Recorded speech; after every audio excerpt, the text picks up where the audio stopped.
And outside, sitting on a bench, were two little old Somerset gentlemen, drinking their pints of rough cider, and watching with growing horror as this juggernaut came through the shrubbery toward them.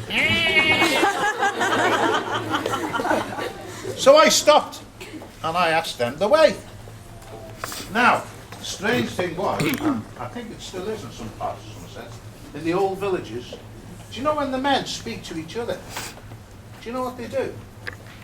They hold hands. The men hold hands and they speak to each other and they call each other my love and my dear and my old beauty. Yeah? It was a little bit worrying at first. So I stops the truck and I says, "Excuse me, sir, is this the right way to Midsummer Norton?"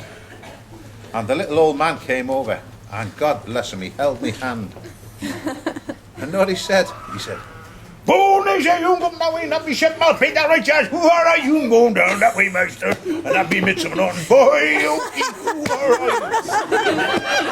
And all he meant was don't go up there, go down there. So when I come to create my moles, you know, those beautiful, soft, furry little creature with the digging claws, and I thought, now, if you could talk, how would you speak? Or if you could speak, how would you talk? And I suddenly knew. Just like the little old men in Somerset, right? Just like the little old men in Somerset. I dearly love the moles, and they get loads of letters off kids written in mole speech. I do, yeah. I had a little girl approach me once in Baltimore years ago, and she gave me a job description, a curriculum vitae application to be a mole. She was only 7. Yeah, and her name was Laura, and she was telling me what a good mole she'd be and all the things she could do as a mole. Yeah. And so I put her in one of my books later as Arula the Mole Maid, which is an anagram of Laura. You switch the letters round, it becomes Arula. Anyhow, you know what they told me here? He said, when you come to this magnificent shop this afternoon, the kids and mums and dads will have 20 schooling questions to ask you. Yeah? I said, well, okay. But let me ask you one first. Do you like dragons? Do you know how you get dragon milk?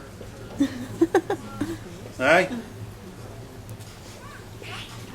You put a rope round a cow's neck, a cow with very short legs. You pull it like that. You pull it. Dragon milk, forget it.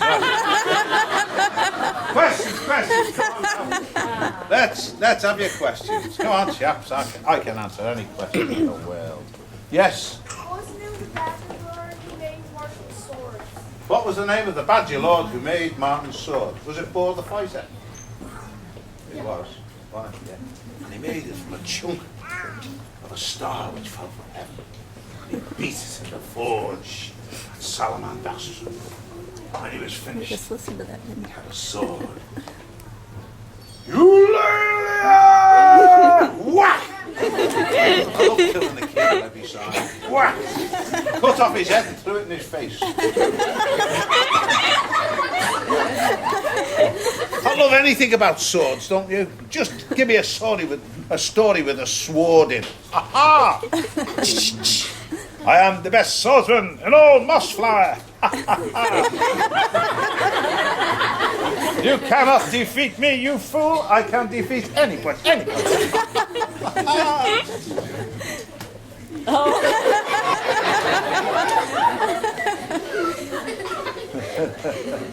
Right, next question comes from our friend there. Are you ever going to write a book about young Luke? About? Young Luke, you know, Martin's father. Oh, Martin's father. Luke when he was young. Young Luke. Now that's an idea, isn't it? I like ideas like that. Yeah, I might do that. And then later on you could sue me. I gave Brian Jacques that idea and he has never given me that. Like that, yeah. Yes, sir. My first book, what I was ever rotten. Wrote it.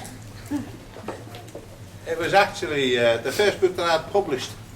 Was a book of poems in the 1960s when Liverpool was at its height. And they had this group called the Cockroaches. I was at the Beatles. And I was part of all that scene. And I wrote this book of monologues, and it was called Get Your Whack, which is a Liverpool way of saying make sure you get your share. And I never made a lot of money off it, but it was voted the most stolen book by students from the university bookshop for ages. Well, it must have been good in Must some have been ways. popular. Next question. Come from that chap. What about Martin the Elder Warrior? Martin the Elder Warrior. Luke's oh God, you're going back now, aren't you? scraping the Redwall barrel. What's yours? I think you should go even further back and do one when Solomon Dashton was still. Speak in English and slow.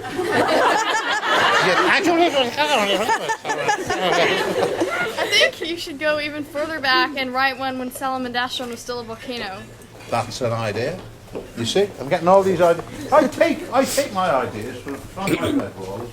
Yes, sir. Where did you get the idea? Where did I get the idea for Redwall? Well, I was an inner city kid, you see, born in Liverpool, What? and we didn't have parks, trees, things like that, you know. If I ever saw a cow, I'd think, what's that donkey with the coat hangers on? And we didn't have anything like that. But about a half mile from where I lived, there was Stanley Park, an old Victorian park, big tall railings right round us. And I used to go there with my dog when I was a kid, and my imagination took over. And I used to look at this park, and the boating lake became a huge inland sea. And the sports field became a thunderous plain that went off into the distance. And a little bunch of trees became a vast impenetrable forest that me and the dog had to find our way through. And up at the back of the bowling green, lovely terraces full of flowers, and this long red sandstone wall which went the length of one side of the park. Because there's a lot of red sandstone where I live, and they build churches and everything with it. And there's this old Victorian red sandstone wall crumbling in parts, with ivy growing over the top, and little doors rusted shut, little green painted doors rusted shut. And I used to look at this wall and I'd think, what's on the other side of the wall? And that was when I began to imagine Redwall. And that's why I called it Redwall. Beautiful lady there, fellow. Yeah. Have you ever read the Lord of the Rings books, and did you get inspired by it? No. No. I know my wife has read them back and forward, and everything. She's no authority on them. And things like Happy Rotter. And Harry Potter, how many books has he read? Anyhow, what I try and do is not read children's books in case I am influenced by them. I try and use my original ideas, you see. I remember I think it was in Seattle one time, this school, and a kid said to me, Mr. Jacques, he said, what was your favourite book, what you read when you was a child? And I said, I'll tell you. In fact, I won't tell you. What I'll tell you is the name of the author, and you can tell me the name of the book. And all the kids went, okay. So I said, right. The man who wrote this book was the author who only had one name. You tell me the name of the book. The author's name was Homer. And they all went,